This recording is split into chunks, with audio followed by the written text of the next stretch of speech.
मनीष यादव, आपके पास बहुत से किसान मौजूद हैं, आम लोग मौजूद हैं, उनकी प्रतिक्रिया बजट पर, क्योंकि कृषि क्षेत्र के लिए भी कई प्रावधान किए गए हैं। क्या उनको लग रहा है इस बजट से जो उम्मीदें थी वो उनको लगा कि सार्थक हुई?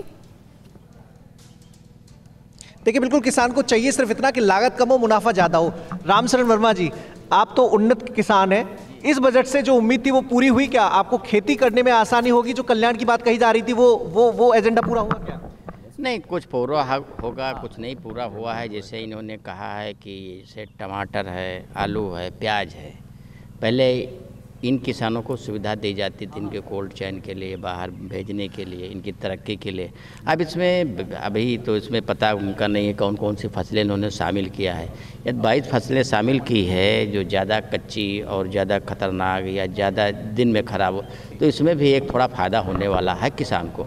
दूसरी चीज़ ये है कि मछली पालन, पशुपालन के लिए जहां हमारे किसान भाइयों को कृषि ऋण मिलता था, यदि उनके लिए भी लोन दिया जाएगा तो जो हमारे छोटे किसान हैं उनके लिए इसका लाभ पहुंचेगा। एमएसपी की बात है, जो भाई खरीदारी की डेढ़ गुनी एमएसपी, लेकिन बदले रूप में। हाँ, बदले रूप में है। और जो खरीद की बात है, इन्होंने खरीद तो बढ़ाई है लेकिन अभी अपर्याप्त नहीं है, और ज़्यादा खरीद होने की ज़रूरत है हमारे उत्तर प्रदेश में धान की, क्योंकि धान का काफ़ी किसान अभी थोड़ा सा धान बचा हुआ है इसकी, और ज़्यादा खरीद होने की ज़रूरत है।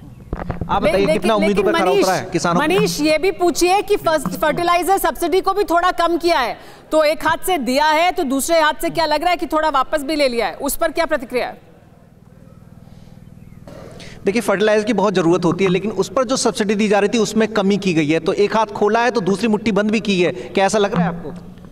नहीं, ऐसा तो लग रहा है कि सब्सिडी जो दी जा रही थी उससे बड़ा नुकसान हो रहा है हम लोगों का। लागत ज़्यादा बढ़ गई है और पैसा मिल नहीं पा। एमएसपी पे खरीद के लिए तो कह रहे हैं खरीद हो रही, लेकिन खरीद नहीं हो पा रही है। यहाँ पे हाइब्रिड पे सब्सिडी दी जा रही है बीच पे, और जब खरीद का समय आता है तो कहते हैं कि हाइब्रिड नहीं खरीदा जाएगा। सबसे बड़ी समस्या ये है, बाराबंकी जिले में 64-44 कई थाने ऐसे हाइब्रिड के हैं जिस पे सरकार सब्सिडी दे रही बीच पे, और जब खरीद का समय आता तो लिया नहीं जाता धान। यही है, इस तरह की समस्याएं हैं। मतलब प्रैक्टिकल दिक्कतें हैं, सरकार प्रोविजन तो कर रही है, कमी की गई नहीं। फर्टिलाइजर पे जो कमी की गई है तो ये तो खैर उत्पादन के दृष्टिकोण से बहुत अच्छी बात नहीं है। ये फर्टिलाइज़र पर तो हमारी सब्सिडी जारी रहना चाहिए कि जो हमारे बीज हैं, खाद हैं, किसानों को जितने ज़्यादा सस्ते मिलेंगे, जितने हमारे कृषि यंत्र हैं, यदि इन पर सरकार बढ़ावा करेगी तो उतने अच्छा हमारे किसान का उत्पादन बढ़ेगा।